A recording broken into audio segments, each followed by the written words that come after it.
أعوذ بالله السميع العليم من الشيطان اللعين الرجيم. بسم الله الرحمن الرحيم. الحمد لله الذي هدانا لهذا وما كنا لنهتدي لولا أن هدانا الله. لقد جاءت رسل ربنا بالحق والصلاة والسلام على النبي الأمي الخاتم لما سبق والفاتح لمن غلق المعلن الحق بالحق بالقاسم أهل بيته الطيبين الطاهرين المعصومين المظلومين الذين أذهب الله عنهم الرجس وطهرهم تطهيرا.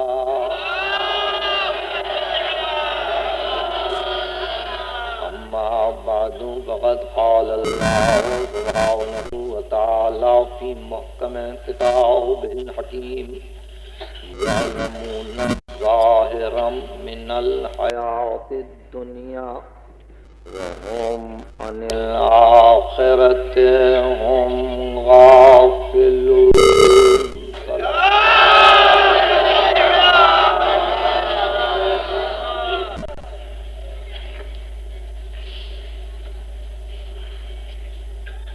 کل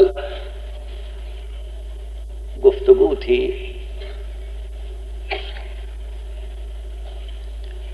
اس بنیادی مسئلے پر جو حیات انسانی کا بنیادی اور اساسی مسئلہ ہے،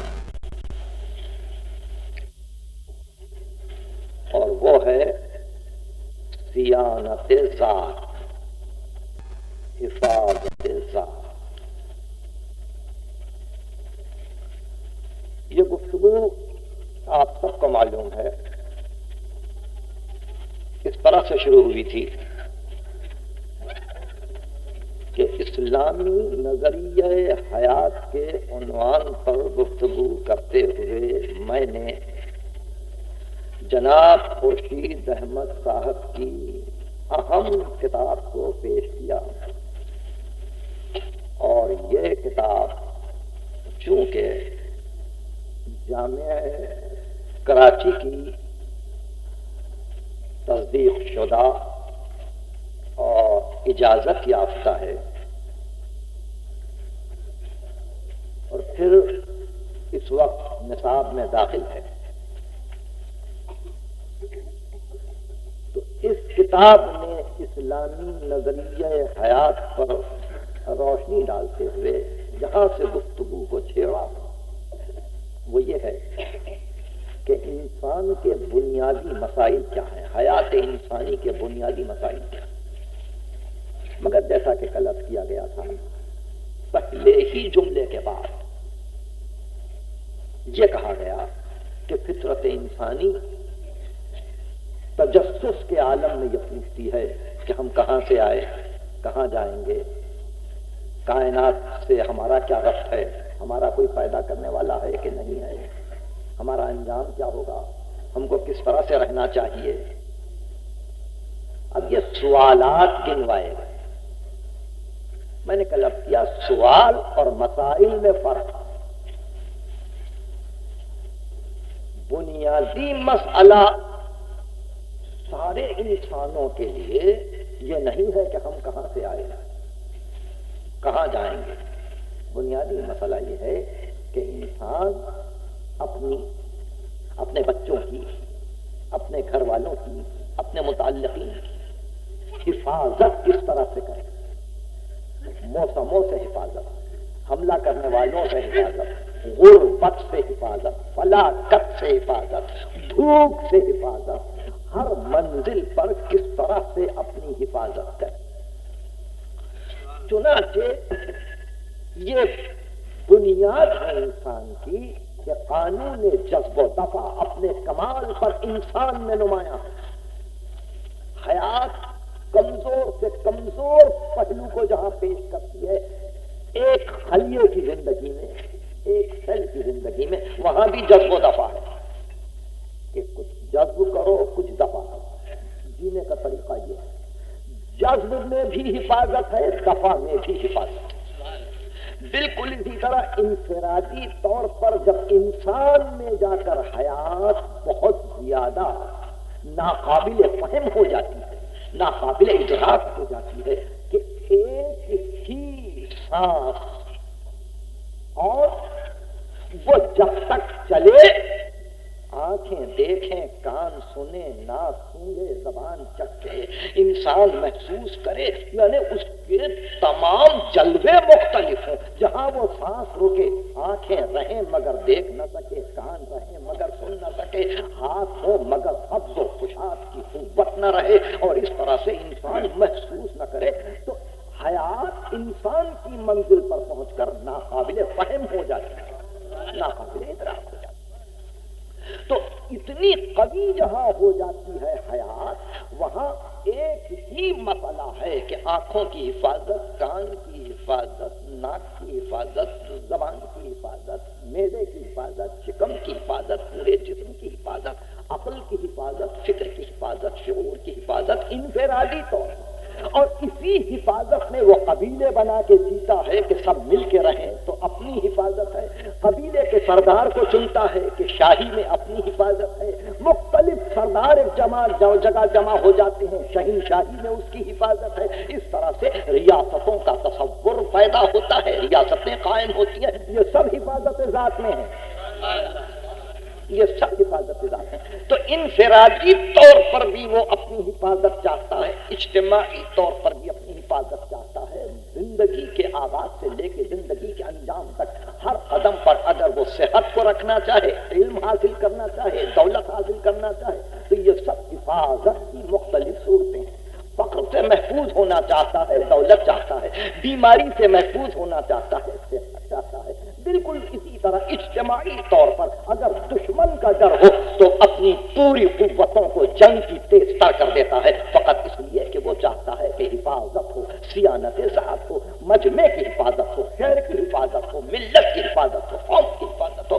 اس حفاظت کے لیے قرآن مجید نے جس اصطلاح کو وضع کیا ہے وہ تقویٰ ہے. قوا انفسکم واہلیکم النار، اپنے نفسوں کو بچاؤ، اپنے نفسوں کی حفاظت کرو، اپنے اہل و عیال کی حفاظت کرو. اسی سے تقویٰ ہے، یعنی وہ جو اپنی آپ حفاظت کرے، اپنی آپ حفاظت. فاتقوا اللہ، اللہ کو محافظ بناؤ، اللہ کو اپنی سپر بناؤ. یہ حفاظت ہی کی منزل ہے کہ وہ ایک مرتبہ یہ سوچتا ہے کہ مجھے محفوظ کرنے والی طاقت کون سی ہے، اور ایسی طاقت ہو کہ جس کو پکاروں تو حفاظت کرے، جو ہر وقت مجھ سے قریب ہو، جو ہر وقت مجھے دیکھے، جو ہر وقت میری نگرانی کرتی رہے. یہی حفاظت ذات اور صیانت ذات کا مسئلہ ہے، جہاں وہ اپنے خدا میں ایمان رکھتا ہے. اب گفتگو سمجھ میں آئی؟ جہاں وہ اپنے خدا میں ایمان رکھتا ہے. اور میرے عزیز دوست جو اسلامی نظریہ حیات کی کتاب لکھ رہے ہیں، انہوں نے قرآن کو نہیں دیکھا. قرآن شروع ہوتا ہے اسی حفاظت ذات سے. الف لام میم ذالک الکتاب لا ریب فیہ ھدی للمتقین الذین یؤمنون بالغیب.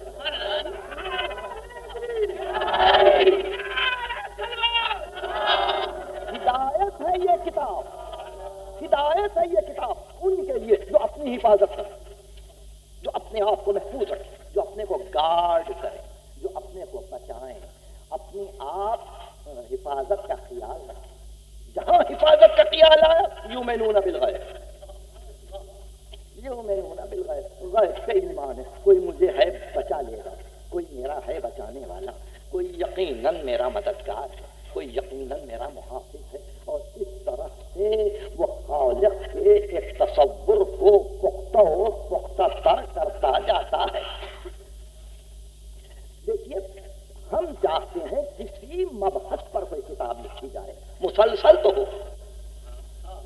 کنٹینیوس ہو.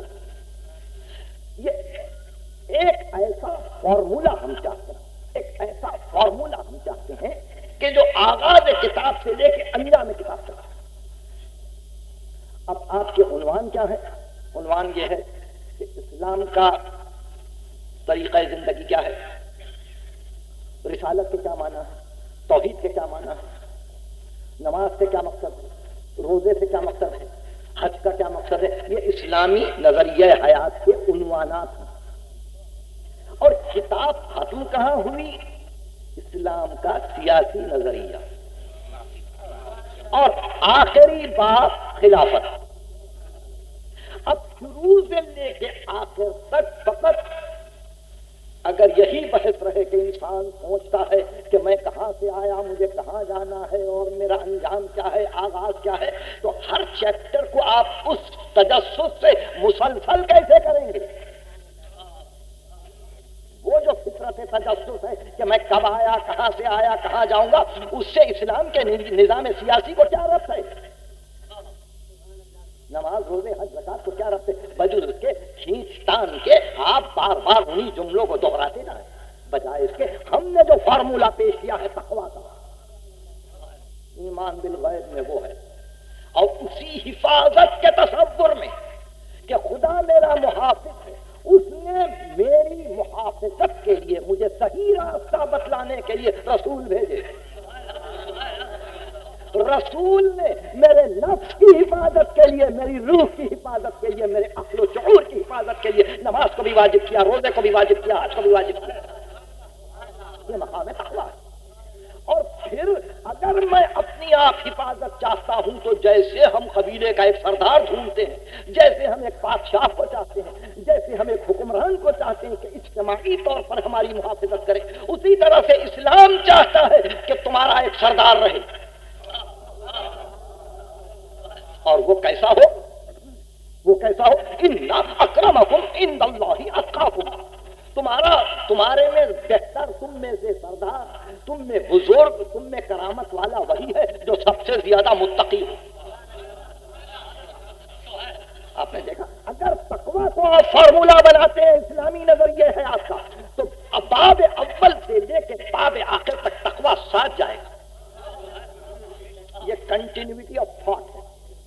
ورنہ کبھی ادھر ہاتھ پاؤں ماریں گے، کبھی ادھر دوڑیں گے، کبھی ادھر بھاگیں گے. اور جیسے ایک گھبرایا ہوا محرک عنوان سے دور ہو کر دو چار جملے بیان کرے، پھر ایک مرتبہ عنوان کا تذکرہ کر دے کہ میں اس عنوان پہ گفتگو کر رہا ہوں، پھر دو چار جملے کچھ اور کہہ دے، پھر کہہ دے میں اس عنوان پہ گفتگو کر رہا ہوں. بالکل یہی صورت کسی کتاب کی ہو جاتی ہے جب انسان اس کے لیے کوئی فارمولا نہ ڈھونڈے کہ ہر مقام پر ایک ارتباط باطن ساتھ ساتھ جائے.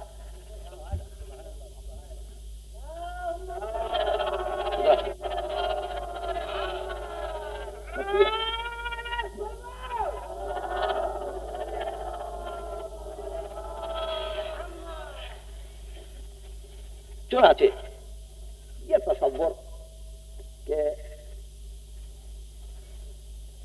ہم اپنا ایک محافظ چاہتے ہیں جو ہر حال میں حفاظت ذات اور صیانت ذات کا لازمی نتیجہ ہے، کثرت نہیں، وحدت. جہاں کثرت کا تصور آئے گا خوف، آج ان سے ڈریں، کل ان سے ڈریں، پھر ان سے ڈریں، پھر ان سے ڈریں. یہ خزاں کا بت ہے، وہ بہار کا خدا ہے، یہ اس دن کا خدا ہے، یہ اس دن کا خدا ہے، یہ جنگ کا خدا ہے، یہ صلح کا خدا ہے. کتنی چیزوں سے انسان ڈرے گا. تو حفاظت اور یقین کے کمال پر پہنچ کر وہ چاہتا ہے ایک محافظ، ایک قلعہ ہو. بہت غور سے سنیے، ایک قلعہ ہو، اور اسی کی طرف رجوع کرتا ہے صیانت ذات کہ بھاگے، پناہ مانگے، پناہ مانگے. یہ اس لیے میں نے اس گفتگو کو چھیڑ دیا ہے کہ صاحب کتاب نے اپنی بحث کا آغاز کر دیا فوراً ان چند جملوں کو بیان کر کے کہ اسلام میں توحید کا کیا تصور ہے. میں کہتا ہوں اگر صیانت ذات ہے، حقیقت میں حفاظت ذات ہے، تو یقیناً توحید ہے. جو خود اپنی حفاظت نہیں چاہتا وہ کسی خدا کو نہیں مانتا. میں نے کبھی عرض کیا تھا کہ افلاطون نے ایک مرتبہ اپنے شاگردوں سے کہا کہ آسمانوں کی کمانیں ہیں اور ان کمانوں سے حوادث کے تیر چل رہے ہیں. انسان ہدف ہے اور قدر انداز تیر چلانے والا خود اللہ ہے. یہ افلاطون کے الفاظ ہیں. واللہ رامی اور قدر انداز خدا ہے. آسمان کی کمانیں ہیں، حوادث کے تیر ہیں، نشانہ انسان. یہ افلاطون کی گفتگو کوفے کی مسجد میں امیر المومنین کے سامنے دہرائی اور امیر المومنین سے عرض کیا گیا کہ افلاطون کا یہ ایک مسئلہ تھا کہ خدا تیر انداز ہے، قدر انداز ہے، آسمانوں کی کمانوں سے حوادث کے تیر چلا رہا ہے، انسان ہدف ہے. عین المفر، بھاگو گے کہاں؟ تو امیر المومنین نے کہا فَفِرُّوا إِلَى اللَّهِ، اللہ ہی کی طرف بھاگو.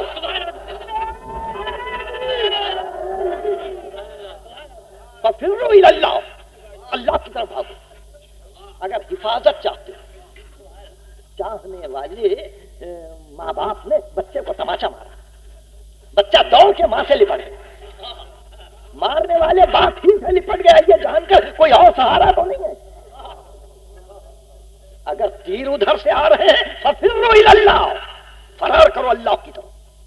یہ امیر المومنین کا جملہ تھا مگر اصل میں یہ قرآن کا جملہ ہے جہاں ارشاد ہوا کہ وَجَعَلْنَا مِن كُلِّ شَيْءٍ زَوْجَيْنِ، ہم نے ہر شے میں زوج پیدا کر دیا. لعلکم تذکرون، تاکہ تم تذکر کی منزل پر آؤ، پہچانو. فَفِرُّوا إِلَى اللَّهِ. یہ آیت کی شان تو دیکھیے، ہم نے ہر چیز میں ایک زوج کو پیدا کیا. زوج کے کیا معنی ہے؟ یعنی ترکیب کو پیدا کیا. جہاں ترکیب ہے وہاں احتیاج ہے، جو ترکیب رکھتا ہے محتاج ہے. ساری چیزیں جن کو ہم نے پیدا کیا ہے سب میں احتیاج. سمجھ فقط ایک ہے، فَفِرُّوا إِلَى اللَّهِ. محتاج کی طرف نہ جائے، محتاج سمجھ کی طرف جائے. محتاج اس کی طرف جائے جو غنی ہے، جس کو احتیاج نہیں ہے. یعنی جعلنا فی کل شیء زوجین نے اعلان کر دیا کہ کائنات کی ہر چیز مرکب ہے، ترکیب ہے. وہ چھوٹے سے چھوٹا خلیہ ہی کیوں نہ ہو، ترکیب ہے، مرکب ہے، عناصر ہے. جہاں ترکیب ہے وہاں احتیاج، جہاں احتیاج ہے وہ خود محتاج ہے، دوسرے کی حفاظت کیا کرے گا؟ اس لیے فَفِرُّوا إِلَى اللَّهِ، اللہ کی طرف فرار کرو.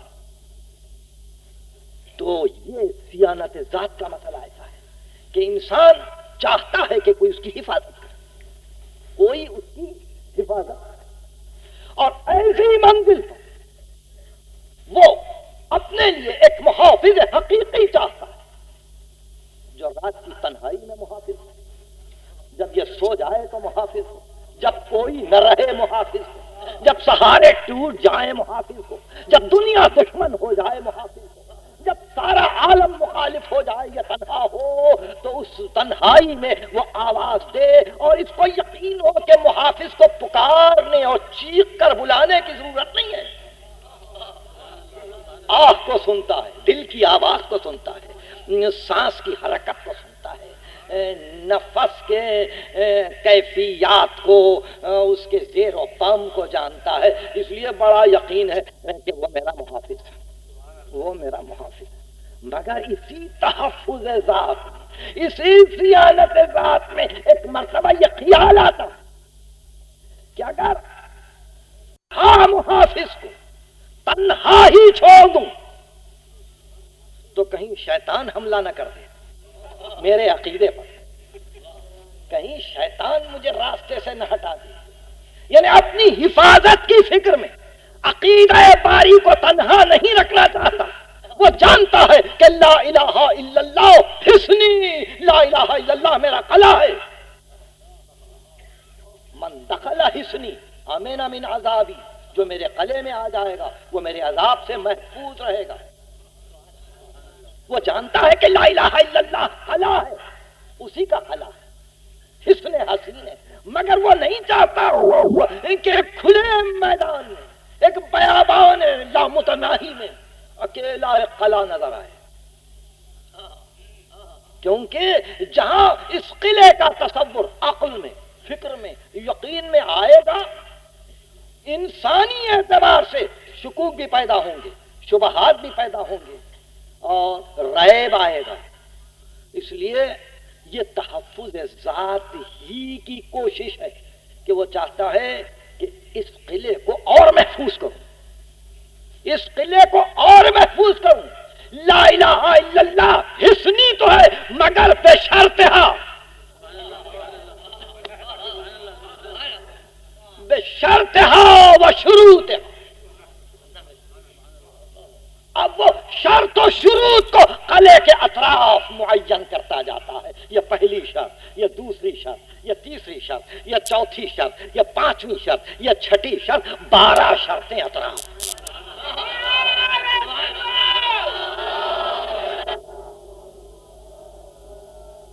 اور اس کے بعد یہ سب حفاظت ذات، یہ سب صیانت ذات، کہ کہیں وہ عقیدہ توحید تنہا ہو کر میرے دل و دماغ میں اس کا مرکز نہ بنے۔ اس لیے اب اس معقول کو محسوس بھی کرتے چلو۔ معقول تھا خلا، اس کے اطراف محسوس آئیں دیواریں، محسوس ہو گئیں کچھ چند فصیلیں، اور کہا کہ اب حفاظت ہوگی، عقیدے کی حفاظت ہوگی، خدا کی نہیں، خدا کی حفاظت کے لیے نہیں، اسی توحید کی حفاظت کے لیے ہے۔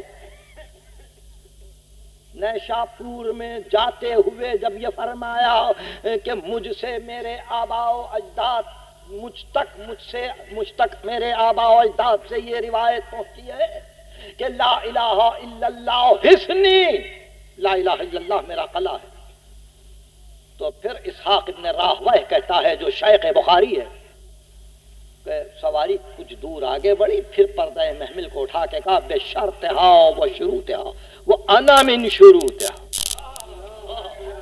وہ انا من شروطہا، میں بھی اس کی ایک شرط، اس کی ایک شرط ہوں، یعنی محسوس کو سامنے کر تاکہ معقول محفوظ رہے، معقول محفوظ رہے۔ اتنے شرائط آئے، دنیا نہ سمجھ سکی، دنیا نہ سمجھ سکی، دنیا گھبرا گئی کہ شاید یہ سب بدعتیں ہیں، یہ سب شرک ہے، یہ ساری چیزیں نئی نئی معلوم ہوتی ہیں۔ بہرحال مجھے تفصیلات میں اتنی دور تک کسی کو لے جانے کی ضرورت نہیں، بدعت پر گفتگو چھڑ گئی تو اتنا عرض کروں کہ کچھ بدعتیں بری ہیں، کچھ بدعتیں اچھی ہیں، یہ تو آپ کو معلوم ہے نا، کچھ بدعتیں بری ہیں، کچھ بدعتیں اچھی ہیں۔ رسول اللہ کے زمانے میں اسلامیات کا کوئی موضوع نہیں تھا، اسلامک آئیڈیالوجی کا کوئی سبجیکٹ نہیں تھا 4 برس پہلے، یہ بالکل نیا سبجیکٹ ہے، اس لیے بدعت ہے، مگر اچھی بدعت ہے۔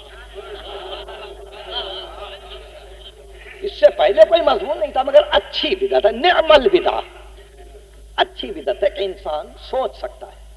لیکن عجیب بات یہ ہے کہ اسلامک آئیڈیالوجی میں جو مباحث چھڑ گئے، اور جہاں تک کہ ہم دیکھ رہے ہیں ان مباحث کو، وہاں ایسا محسوس ہوتا ہے کہ کچھ جبر ہے دل پر، کچھ جبر ہے دل پر، کچھ ڈائریکٹو ہے اوپر کا، اور کچھ یہ خیال ہے کہ قوم اپنی انفرادیت کو بغیر بحیثیت مسلمان کے باقی رکھے۔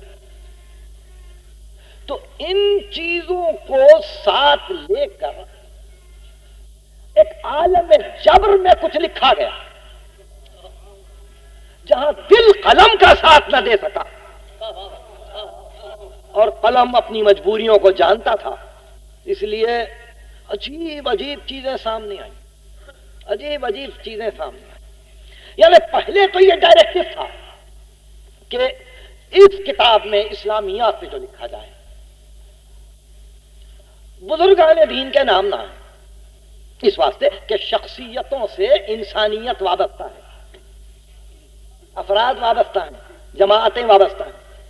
آپ نے ایک شخص کا نام لکھ دیا، دوسری جماعت کو تکلیف ہوگی کہ آپ نے وہ نام کیوں لکھا، ہمارے شخص کا نام کیوں نہیں لکھا. اس لیے ڈائریکٹو یہ تھا کہ اشخاص کے نام نہ لکھا. چنانچہ کوشش یہ کی گئی کہ اشخاص کا تذکرہ ہی نہ ہو، اشخاص کا تذکرہ ہی نہ ہو. مگر ہمیشہ سے یہ محرومی رہی ہے ہمارے سوچنے والوں کی کہ وہ ہم بلا نصیبوں کا خیال کرنے میں اتنے منہمک ہو جاتے ہیں کہ ہماری خاطر اب اپنے افراد کا بھی تذکرہ نہیں کرتے.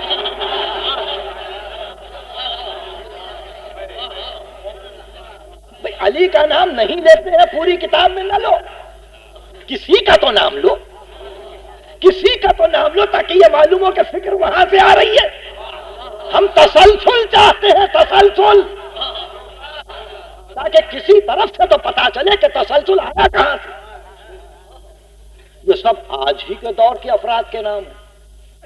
10-12 علماء نے مل کے ایک مضمون کو لکھا، خود مضمون مسلسل نہ ہو سکا، مضمون بے ربط ہو گیا، اور اس کے بعد یہ بتلایا گیا کہ دیکھیے ہم نے کسی کا نام نہیں لیا، ہم نے کسی کا نام نہیں لیا. ظاہر ہے آپ نے کسی کا نام نہیں لیا تو آپ غیر مسلسل ہو گئے، غیر مربوط ہو گئے. کسی کا نام آتا تو ہم سمجھتے ہیں تسلسل تو ہے. بخاری مسلسل کتاب ہے، مسلم مسلسل کتاب ہے، اس لیے کہ وہ حوالے دیتا ہے روات کے اور جاتا ہے راوی کو لیے ہوئے خدمت سعادت رسالت میں، وہاں سے راوی کو لے کے روایت کے نقل کے ساتھ واپس آتا ہے اور پھر اس پیغام کو آپ تک پہنچاتا ہے. مسلم کا حوالہ دیجیے، بخاری کا حوالہ دیجیے، افراد کے حوالے دیجیے کہ انہوں نے یہ کہا، تو اس میں یہ کم از کم سوچنے کا موقع ملتا ہے کہ آپ نے فکر کو لیا کہاں سے. اب تو ہو گئی فکر اب تو فکر ہو گئی ابتر. اب یہ سمجھ میں نہیں آتا ہے کہ اس فکر سے متعلق کیا کہیں. میری بحث اسی مقام پہ ہے. دیکھیے کہ ہم حفاظت ذات کے سلسلے میں افراد تک پہنچ گئے. میرے سلسلہ کلام کو آپ سمجھ رہے ہیں؟ ہم حفاظت ذات کے سلسلے میں افراد تک پہنچ گئے. توحید ہمارا مرکز، ہماری زندگی، ہماری حیات، ہمارا ایمان. مگر اس عقیدہ توحید کے لیے لازم کہ وہ محافظ ہمارے نزدیک رہیں کہ جو اپنی زندگیوں کو وقف کر چکے تھے حفاظت نظریہ توحید میں.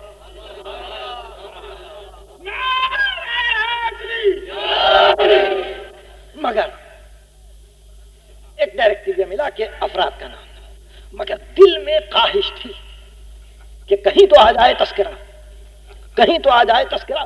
تو آج میں اپنے سلسلہ کلام میں عزیزوں آپ کا بے انتہا شکر گزار ہونے کے بعد میں ایک کتاب کا حوالہ دے رہا ہوں. کل میں اسلامی نظریہ حیات خورشید احمد والی کتاب کا حوالہ دے رہا تھا. آج ایک اور کتاب ہے دین مبین. یہ بھی اسلامک آئیڈیالوجی پہ لکھی گئی ہے اور اس کے لکھنے والے مولانا عبدالسلام صدیقی ہیں، ریسرچ اسکالر ہیں. یہ کتاب اس سے اس لیے بہتر ہے کہ ایک کی لکھی ہوئی ہے. وہاں بہت سے قلم ہیں یا ایک قلم ہے، تو پھر بھی انسان کو پتا چلتا ہے کہ بھئی ایک کا دماغ کام کر رہا ہے. کچھ بھی جو بھی سوچ رہا ہے وہ ایک آدمی سوچ رہا ہے. مگر ڈائریکٹو وہی تھا کہ نام نہ آئے، نام نہ آئے.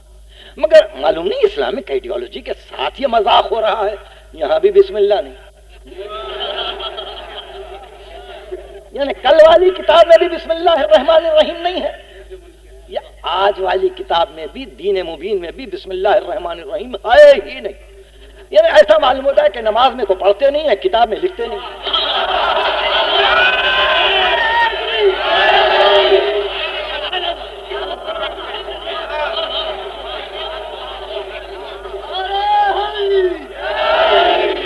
جو کتاب ہماری زندگی کا آئین ہے، جو کتاب اسلامی زندگی کا دستور واحد ہے، اس میں 113 مرتبہ بسم اللہ الرحمن الرحیم ہے،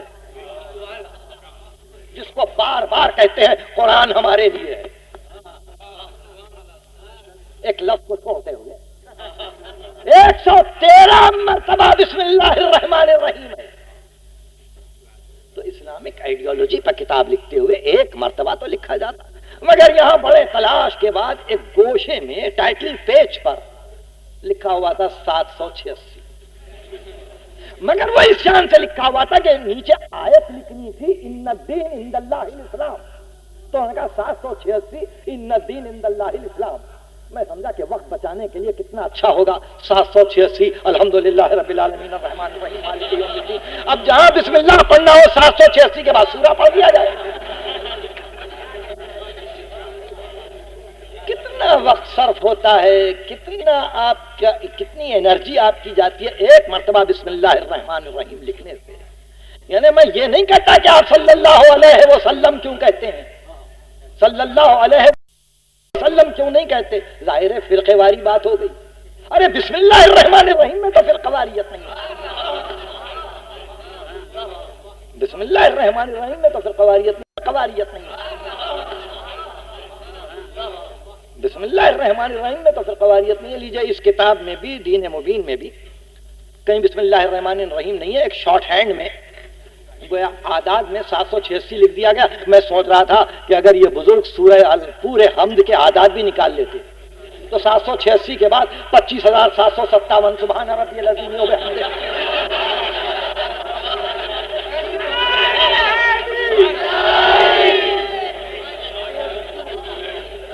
تو نماز کس قدر جلدی ادا ہو جاتی ہے اگر اعداد یاد ہو جائیں۔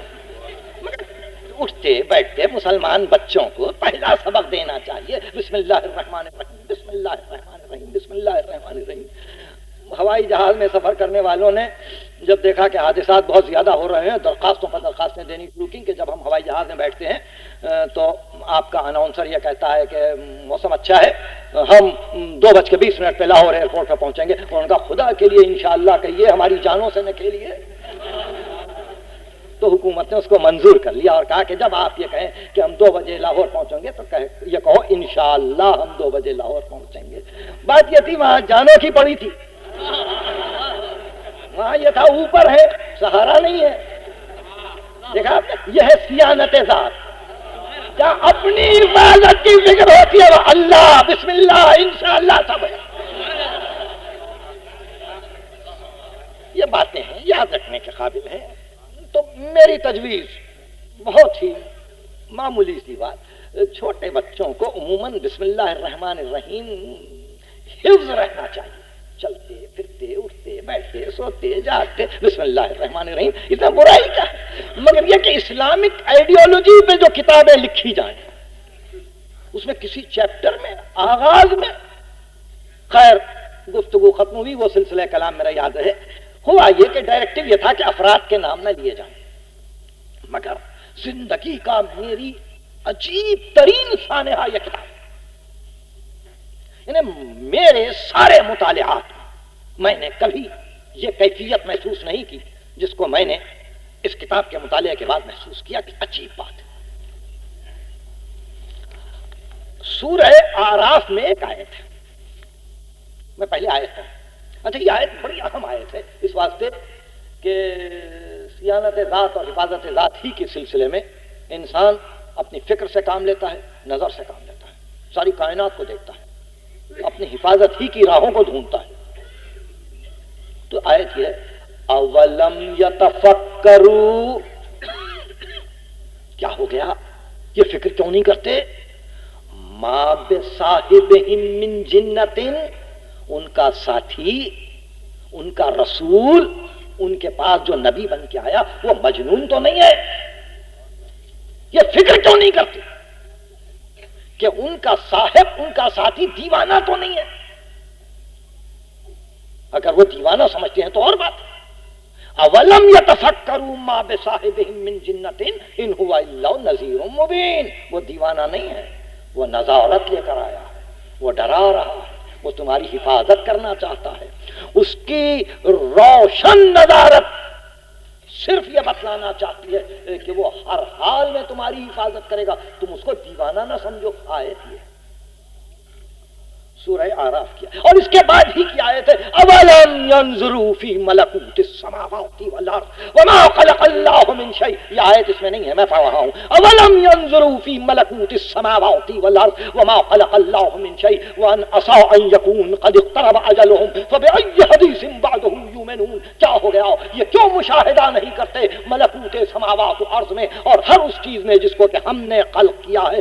اگر انہوں نے یہ مشاہدہ نہیں کیا تو اس قوم کی موت قریب آ جائے گی. پھر اس کے بعد یہ کس حدیث پر ایمان لائیں گے، کس کتاب پہ ایمان لائیں گے، کون سا قرآن آئے گا؟ یہ کیوں مشاہدہ نہیں کرتے؟ تو قرآن نے سورہ آراف میں فکر و نظر کی دعوت. فکر کرو کہ تمہارا نبی دیوانہ تو نہیں ہے، مشاہدہ کرو کہ کائنات غیر مسلسل تو نہیں ہے.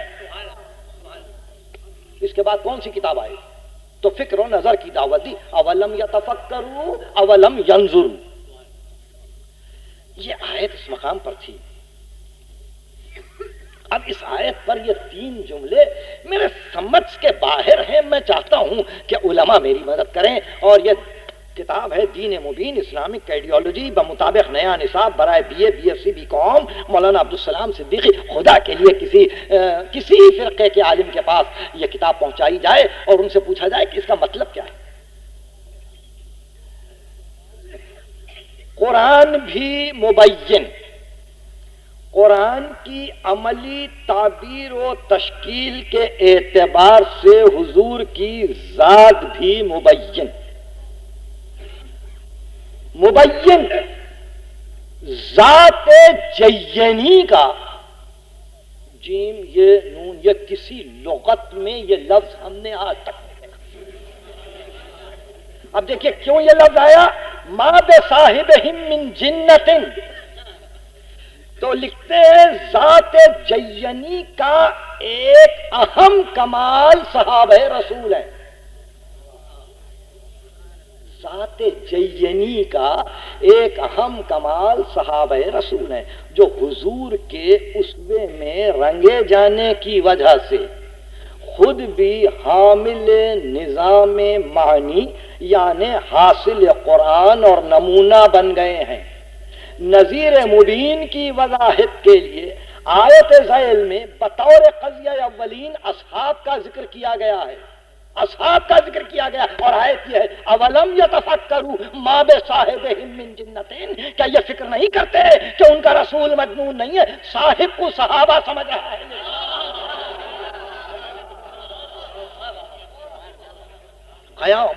قیامت ہے کہ ڈاکٹر ہے، پی ایچ ڈی ہے، جب آپ کو عربی زبان میں ذرا سا بھی دخل نہیں ہے، ایک آیت کو آپ نے لیا سورہ آراف سے اور اس پہ ایک تمہید قائم کر دی کہ صحابہ رنگ میں رنگے گئے تھے اور قرآن نے تذکرہ کیا ہے صحابہ کا.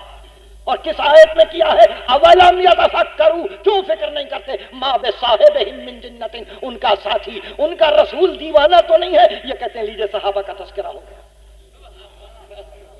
تو آپ نے دیکھا دل و دماغ میں باوجود اس ڈائریکٹو کے جو ایک ربط باطنی قائم ہے بزرگوں سے، ان بزرگوں کو وہ کہیں نہ کہیں کھینچنا چاہتا ہے، کہیں نہ کہیں کھینچنا چاہتا ہے.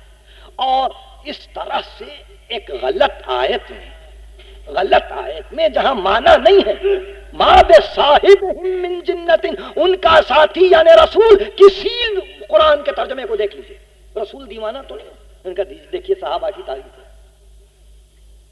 تو اگر یہ خدا نخواستہ کسی اور طبقے کی طرف سے یہ آیت لکھ کر اس طرح سے تذکرہ ہوتا تو آپ یہ کہتے دیکھیے برا کہا گیا، دیکھیے غلط طریقے سے یہ نام لیا گیا اور عجب نہیں کارروائی بہت اوپر جاتی.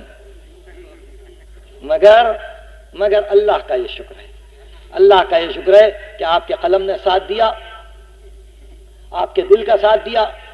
اور کلام مجید کی جس آیت سے آپ نے فائدہ اٹھایا مجھے اب تک سمجھ میں نہیں آیا، صاحب میں تو آ نہیں سکتے. اب وہ جنتن کا ایک لفظ رہ جاتا ہے اور اس کو ذات جینی جو آپ نے کہا، ذات جینی یعنی آپ نے شاید جنت کے جنہ کے معنی جنت کے لے لیے. حالانکہ جنہ کے معنی جنون کے ہیں، جنون کے ہیں، جنہ جنون. اس واسطے ایک عجیب بحث لغت میں یہ تھی کہ جن کی جمع جنات، اجنہ نہ کہو اس لیے کہ یہ مجنونوں کی جمع ہے.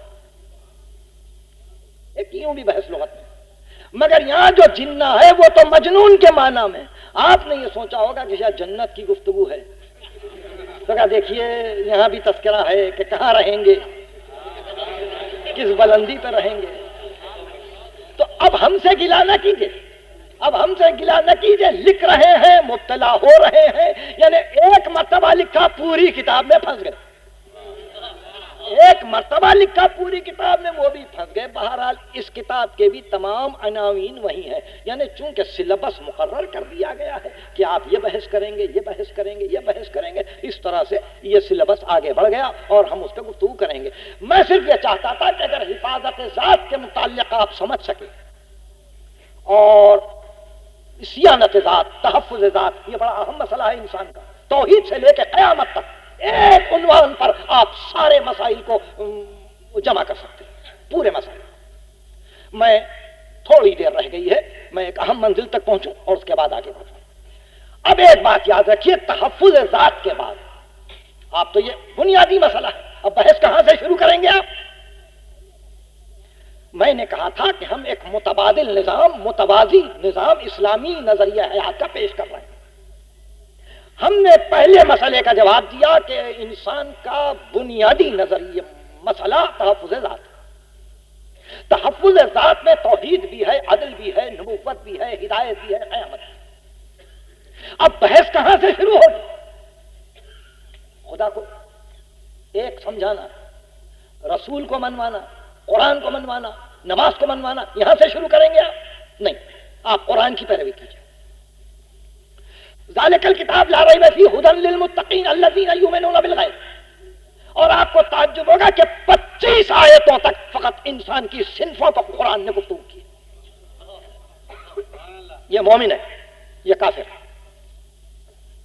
انذرتہم ام لم تنذرہم لا یؤمنون.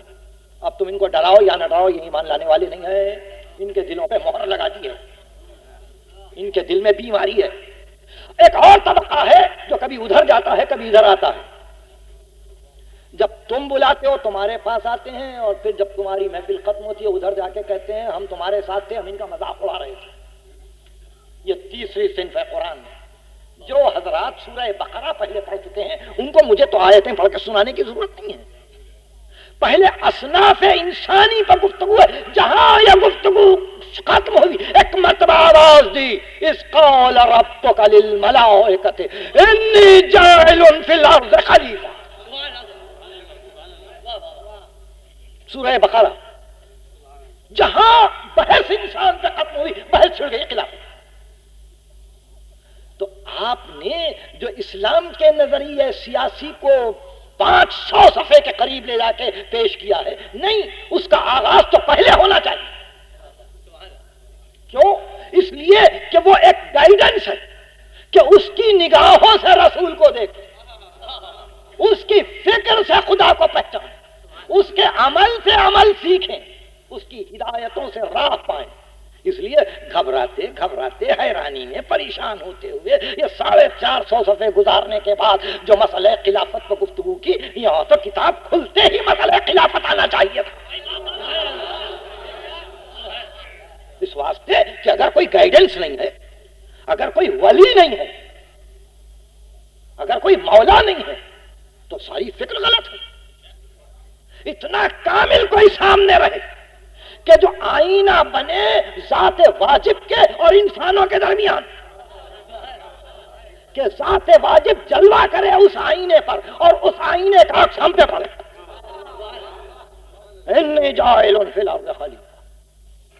یہ سورہ بقرہ 25-26 آیتوں کے بعد ہی آپ کھول کے پڑھیں. تو کیوں اسلامی نظریہ حیات کو اس مسئلے سے کیوں شروع نہیں ہونا چاہیے؟ آپ میری باتیں سمجھ رہے ہیں کہ جب کوئی سرپرست رہے، جب کوئی قائد رہے، جب کوئی بزرگ رہے، جب کوئی رہنما رہے، ہادی رہے، تو انسان میں گھبراہٹ نہیں ہوتی، حیرانی نہیں ہوتی، پریشانی نہیں ہوتی، وہ تحفظ کے ساتھ ہر فکر میں آگے بڑھتا ہے کہ مجھ سے میرے سردار نے کہا۔ پہلے صرف یہ دیکھنا پڑتا ہے کہ سردار کیسا ہے، سردار کیسا ہے، عمدن جھوٹ تو نہیں بولتا، اپنی مفاد کی خاطر دھوکہ تو نہیں دیتا، ذاتی رجحانات میں تو مبتلا نہیں ہے، قبیلہ پروری کا تو عادی نہیں ہے، نیپوٹزم فیورٹزم کا تو عادی نہیں ہے۔ اور جہاں آپ نے یہ دیکھا کہ سردار متقی ہے، مجاہد ہے، صادق ہے، شجاع ہے، زاہد ہے، عابد ہے، آپ کا محافظ ہے، دن اور رات آپ کی فکر میں مبتلا ہے، بھروسہ کیجئے۔ آپ نے دیکھا، اس لیے میرے دوست یہ ہے ہمارے لیے اسلامی نظریہ حیات کہ محمد ابن یعقوب کلینی نے دائم الاسلام کا باب جہاں قائم کیا، اسلام کے ستون، پہلی روایت یہ دی کہ 5 ارکان ہیں، نماز، روزہ، حج، زکوٰۃ، ولایت۔ اور ولایت کی بحث کرتے ہوئے کہا نماز کو سمجھ سکے ولایت کے ذریعے، روزے کو سمجھ سکے ہم ولایت کے ذریعے، حج کو جان سکے ولایت کے ذریعے، زکوٰۃ کی اہمیت کو پہچان سکے ولایت کے ذریعے۔ کوئی ایک ایسے معلم کی ضرورت پہلے ہے، ورنہ کوئی ضرورت نہ تھی سورہ بقرہ میں خلافت آدم پر گفتگو کرنے کی۔ بتلانا یہ تھا کہ انسانی درس جہاں شروع ہوگا پہلے معلم آئے گا، پہلے ہادی آئے گا۔ تو اس گھبراہٹ میں جو ڈائریکٹو تھا کہ نام نہ آئے، تو اس سے بچنے کے لیے اس کو آخر تک لے جا کے چھوڑ دیا تاکہ اعلیٰ جماعتوں میں ایک ذرا سا سرسری طور پر اس مسئلے پہ بھی نظر رہے۔ یہ اسلام کا بنیادی مسئلہ ہے، یہ بنیادی مسئلہ ہے کہ کون ہے تمہارا نگراں، کون ہے تمہارا محافظ، کون ہے تمہارا سردار، کون ہے تمہارے خیالات کا مرکز، کون ہے تمہارے عقائد کے لیے ستون۔ اگر کوئی نہیں ہے تو کوئی انسان بات کرنے کے بھی قابل نہیں، بات کرنے کے بھی قابل نہیں۔ اور جہاں آپ نے کہا کہ دیکھیے میرا سورس یہ ہے، میرا روٹ یہ ہے، میں اس خزانے آپ سے پانی پی رہا ہوں، میں اس خزانے علم سے علم کو لے رہا ہوں، تو سند ملتی ہے، آدمی مستند ہوتا ہے، ورنہ سب عطائی ہوتے ہیں۔ تو ہم اس استناد کو دیکھتے ہیں اور چاہتے ہیں کہ کوئی مرکز، کوئی مرکز۔ اب یہ بحث کہ کون ہو، ظاہر ہے ہمارا دخل نہیں ہے، ہم کو پڑھایا جا رہا ہے، ہم پڑھ رہے ہیں، میرے جملوں کو سمجھنے کی کوشش کیجئے، ہم کو پڑھایا جا رہا ہے، ہم پڑھ رہے ہیں، اور پھر یہ نہیں کہتے کہ یہی پڑھائی ہے، نہیں، جو دل میں آئے پڑھائی، اس لیے کہ ڈگری لینا ہے، ڈگری ایمان تو ہے نہیں، نہ ڈگری کے متعلق قبر میں پوچھا جائے گا بی اے پاس ہو، قبر میں تو نہیں پوچھتے نا، کیوں اسلامی نظریہ حیات کا پرچہ کیسا تھا، کتنے سوالات کی تھے، پڑھائے جائیں گے۔ لیکن اس پڑھانے میں اگر یہ جرأت ہو کہ جو آپ کی صحیح فکر ہے وہی پیش کرنے، تو جب تو ہم یہ سمجھے کہ واقعی ایک ایسے نظریے کی طرف ہماری رہبری کی جا رہی ہے کہ جس نظریے کا بیان کرنے والا اپنے دل میں مطمئن ہے۔ ساری کتاب تو تقیہ سے بھری پڑ گئی، آپ کہنا کچھ چاہتے ہیں، لکھتے کچھ ہے، دل میں آپ کے کچھ ہے، آپ کا قلم کچھ کہہ رہا ہے، پوری کتاب میں تو تقیہ ہے کہ آپ اپنے بزرگوں کا اگر نام لینا چاہتے ہیں مگر چھپاتے جاتے ہیں۔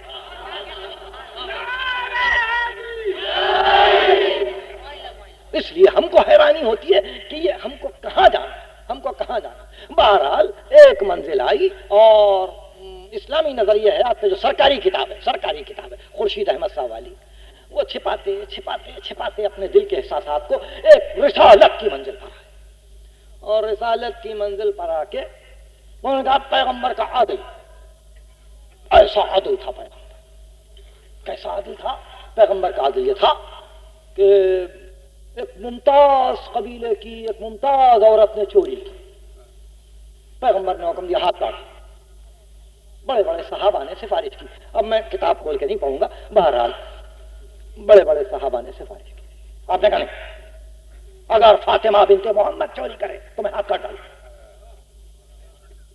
مسلم بریکٹ ہے، یعنی پوری کتاب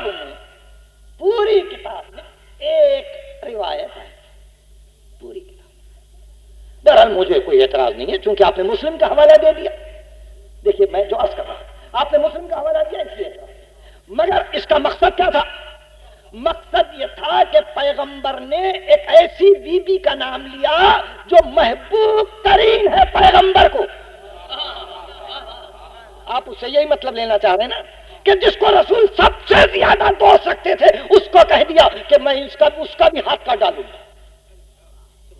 تو کم از کم اس حدیث کے اس رخ سے غافل نہ رہے، کوئی اور اگر محبوب ہوتا ان سے زیادہ تو اس کا ہاتھ کاٹ ڈالے۔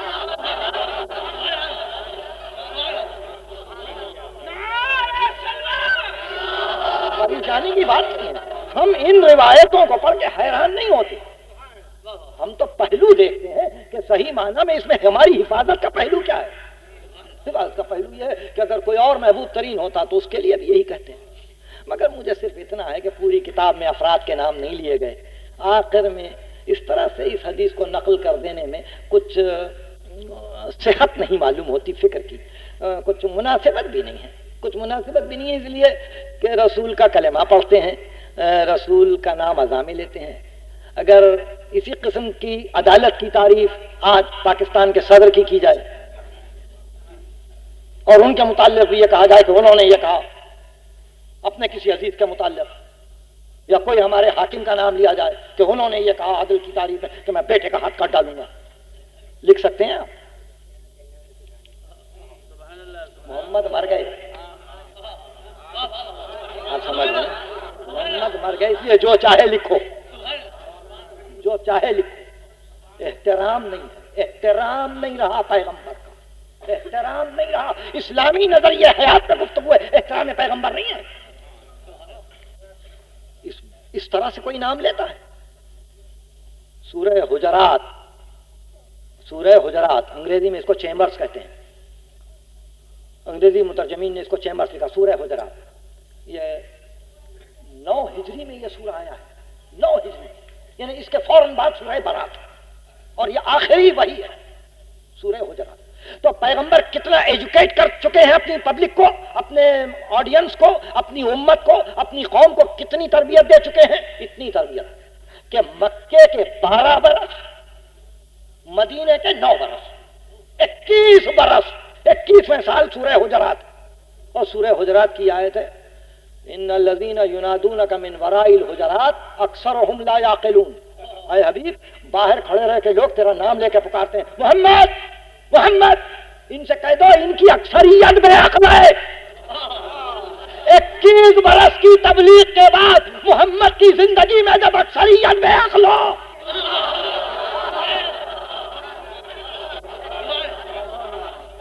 آپ سمجھے میری باتوں کو؟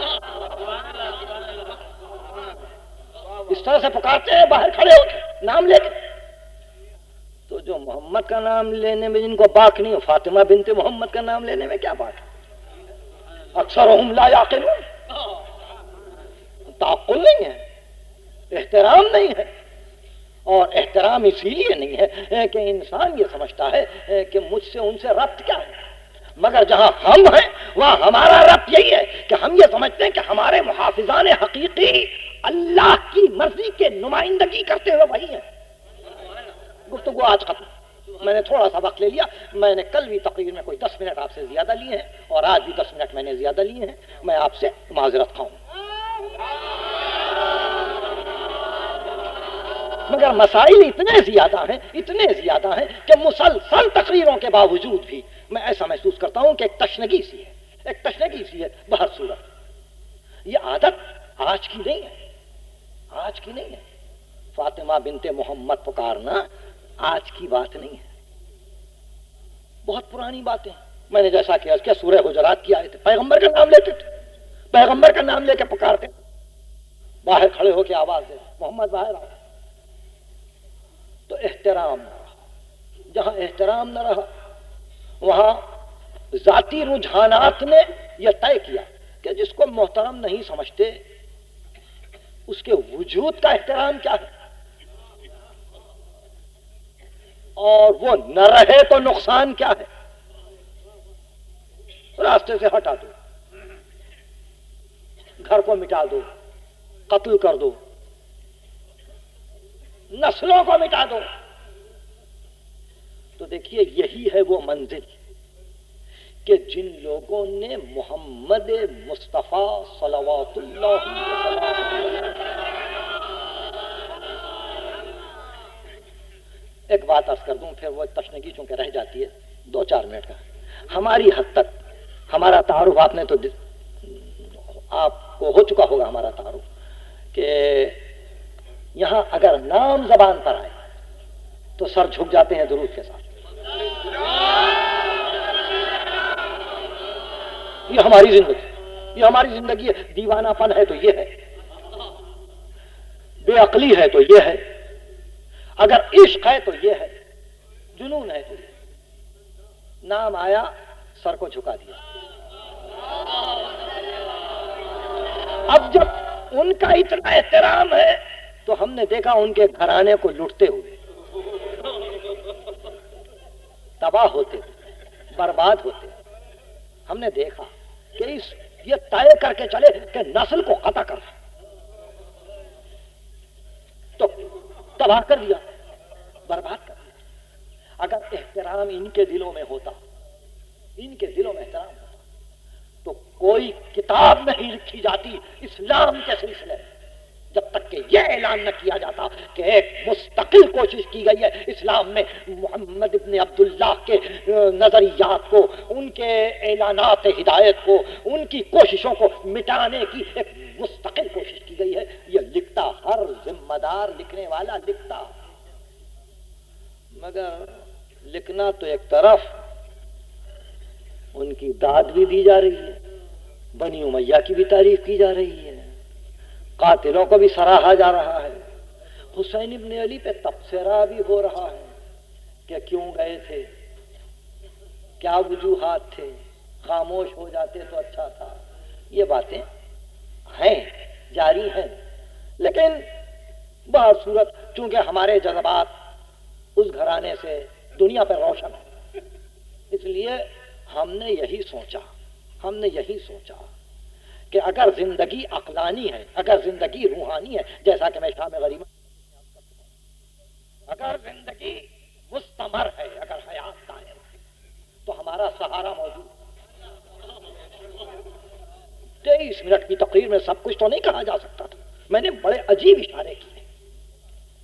اگر وہ حیات مستمر ہے تو ہمارے سہارے موجود, اور اگر وہ سہارے ہیں تو ہمارا غم, ہماری خوشی انہی سے وابستہ ہے, انہی سے وابستہ ہے. یہ محرم کا مہینہ ہے, اہل بیت کوفے سے نکل چکے. ایک مختصر سا جائزہ, مختصر سا 10 محرم کو کربلا میں زہرا کا گھر اجڑ گیا. 11 محرم کو اہل بیت کربلا سے چلے, 12 کو کوفے کے دربار میں آئے, 13 کو ابن زیاد نے مسجد کوفہ میں خطبہ دیا اور اجازت دے دی کہ اب اہل بیت چلے, اہل بیت چلے. اب جو اہل بیت کی رخصت کا وقت آیا تو اس نے یہ کہا کہ اہل بیت کو شہر کے عام راستوں سے لے جاؤ اور اعلان کرتے جاؤ کہ دارالسلطنت شام کو قیدی جا رہے ہیں. میں نے کل بھی پوچھا, آج پھر پوچھ رہا ہوں, کوئی سمجھدار خدا کے لیے غور کرے. جھگڑا اگر حسین سے تھا تو کربلا کو تو قتل حسین کے بعد ختم ہو جانا چاہیے. اگر ملوکیت کا مقصد قتل حسین ہے تو شہادت حسین کے بعد تو اس قصے کو مورخ کو ختم کر دینا چاہیے تھا کہ حسین قتل ہو گئے، بیویاں مدینہ آ گئی۔ عالم اسلام کے پاس کوئی معذرت ہے کہ محمد کی نواسیاں اب ہر دربار میں جائیں گی؟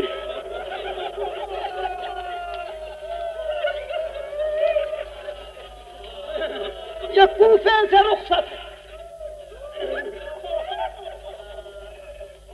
زید ابن ارقم بیان کرتا ہے، یہ مشہور راوی ہے، ثقلین کی روایت کا راوی ہے،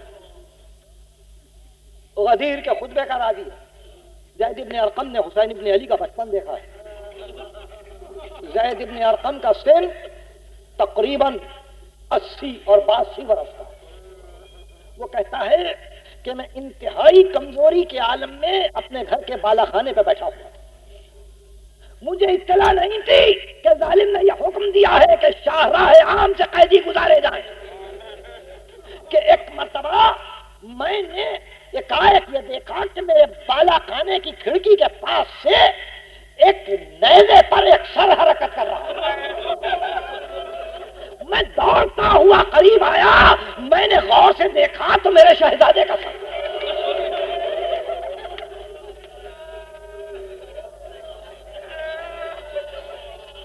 میں نے گھبرا کے پوچھا کہ یہ حسین ابن علی کا سر ہے؟ کہا ہاں ہاں، اور سر اقدس کی زبان مبارک کو جنبش تھی، اور یہ آیت سنی گئی، یہ زید بن ارقم، یہ آیت سنی گئی، ام حسبت ان اصحاب الکہف والرقیم کانوا من آیاتنا عجبا۔ زید بن ارقم نے کہا خدا کی قسم فرزند رسول، آپ کے گھر کے حادثے سے کسی کے گھر کا واقعہ عجیب تر نہیں ہے۔ زید بن ارقم بیان کرتا ہے میری ضعیفی نے مجھے اجازت نہیں دی، مگر میں نے بالا خانے پر سے دیکھا کہ شاہراہ عام پر تماشائی روٹیوں کو توڑتے جاتے تھے اور آل رسول پر وہ روٹیوں کے ٹکڑے پھینکتے تھے، کھجور پھینکتے تھے اور کہتے جاتے تھے اسیرو کھا لو، اور شہزادی زینب ناقے سے پکار رہی تھی صدقہ آل محمد پہ حرام ہے،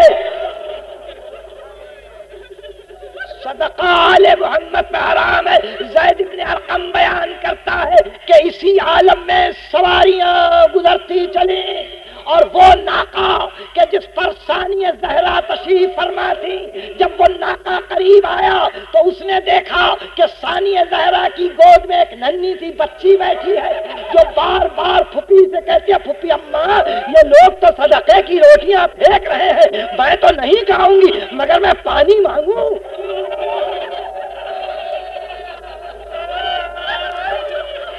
الہی و سیدی و مولایا خدا بندہ ہم کو کامل ایمان، ہمارے حوائج دینی و دنیاوی پر ملت کو متحد کر، مملکت کو مستحکم